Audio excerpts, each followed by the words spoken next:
Von noch ist mal wieder Zeit für einen richtig schönen Spaziergang. Denn der 30. März ist der Spaziergang in Parkdach.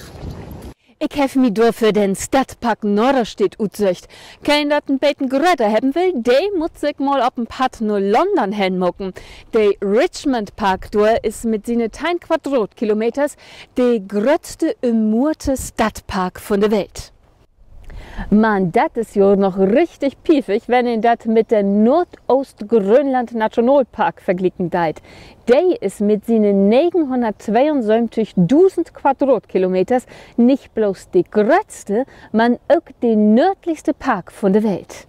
Bei Studien ist Rutsurt, dass bloß 30 Minuten spazieren kann an Dach albannig gut für die Gesundheit sind. So verbrennt wie nicht bloß Kalorien und kann damit auch Gewicht aufbauen. Nee, auch das Risiko ob Diabetes Typ 2 und bestimmte Orten von Krebs ward damit durchsetzt. Boben Tau hat den Rut von dat Menschen, die in Gräune lebt oder regelmäßig wandern geht, deutlich glücklicher sind, als weg der bloß zu Hus in Jammerstuven hocken blieb. Also, Rut mit Joe in der Frühjahrsluft.